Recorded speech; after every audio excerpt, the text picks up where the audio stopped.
Hello again, lockpicking Paul here. What I've got tonight is a pair of cross locks, or a tri-lock and a cross lock. These were in Tequila Dave's difficult to tension bundle that he sent me a week or two ago. And these have been sort of sitting in a corner of a box while I looked at some other locks, and I just thought I'll have a little look at those. And they are awkward to tension. They are ridiculously easy to pick, but I just thought I'd show you this because this is less about how these are to pick and more about how these are to tension, because in picking these or tensioning these, I got familiar with quite a simple technique and tool which I've used to pick a lock which was much more difficult and was in my backlog of locks because frankly I hadn't been able to get it open, and I applied what I did here and it opened up relatively easily.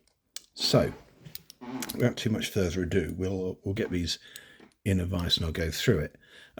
First things first, the smaller cross lock, that is absolutely tiny. It really is quite a small keyway. That is very fiddly. I think there's a maximum of, is it 2 or is it 3? Might be maximum of 3 pins per channel. Maximum of 12 pins, but it's not that many in there. And you don't have to pick that many to get this thing open. So they're not fully populated. These, both the tri and the quad here, are not fully populated. I think the tri one has a maximum of 3 pins per channel, so that's 9 pins potentially. But you don't have to pick 9 pins, there aren't 9 pins in there. So let's get these set. I'll show you what I use. You can get, in this lock, the bigger one, you can get a regular tensioner in it. But it actually still gets in the way of some of the pins. It's a bit of a pain. So let's just change the angles here slightly. And we'll zoom in, I think. There we go.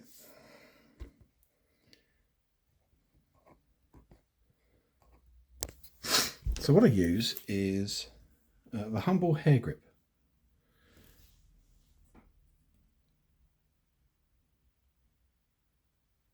Just one of these. Like, I think the Americans call it a bobby pin, don't they?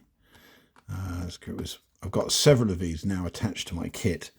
One of these, I just snapped it in half up there and straightened the top out to give myself like a lever point to provide some tension. Not hard, and it sits nicely in one of those channels, he said, failing to put it, there you go, fits in that one fine. For a little bit of tension. The actual advantage to these is you don't put that much tension on them because it's only thin metal, and if you did put a lot of tension on it, it would just bend. So actually they're pretty helpful for teaching you not to put too much tension on a lock. Now the tolerances in these locks are not great. There's quite a lot of play, you can see that. That's not true of all cross and tri locks. I've got, like I said, I've got another cross lock which has considerably less play in it. But it's been my experience that the vast majority of these are relatively cheaply made, coming from the Far East. They're sold as like cash box locks and key safes. That they're really, what makes them really bad is they're in office environments where getting some staples or a paper clip or a bobby pin is actually relatively easy to get hold of. And you could use one side of a bobby pin to pick it with and the other side to tension it with. If you wanted, you could put any old piece of flat metal in here and depress some of those pins. It's a bit faster to just rock it open. I did a lock with some wafers in the other day where I just rocked it open, and you can do the same with this one. So listen, you'll hear the pins clank into place.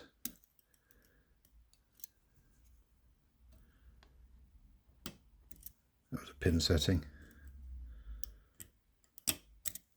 Another one. And there you go, it's open. You're not hard, not hard at all. But trying to do that with a regular tensioner in there and picking those pins is really fiddly. It's not, like I said, it's not hard, but it's just fiddly, and the tensioner kept falling out. But if you use a much smaller tensioner, it's no trouble at all.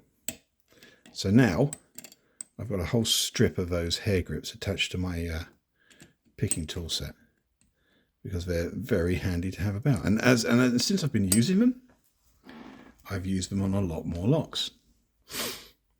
So you know, the best tool you've got is the one in your hand, and definitely you want to have these hanging around if you've got them.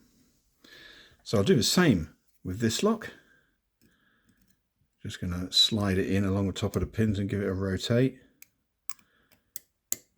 This really is a small keyway. You need a small tool to get in there.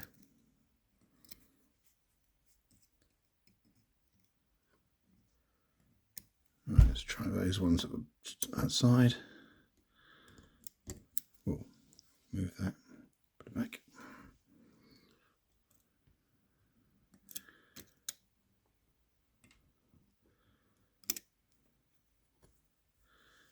I've actually got the camera in the way.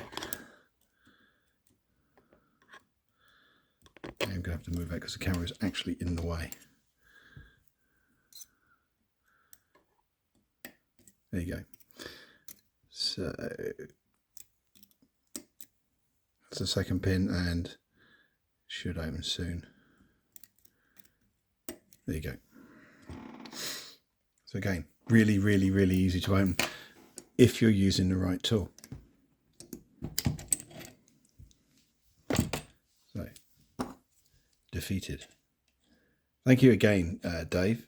Fun locks, but definitely not hard, but awkward. Definitely awkward. So always carry these in your kit. They are brilliant to improvise a tensioner out of for tiny keyways. That's it for tonight. I hope you enjoyed that, and enjoy your picking. Cheers.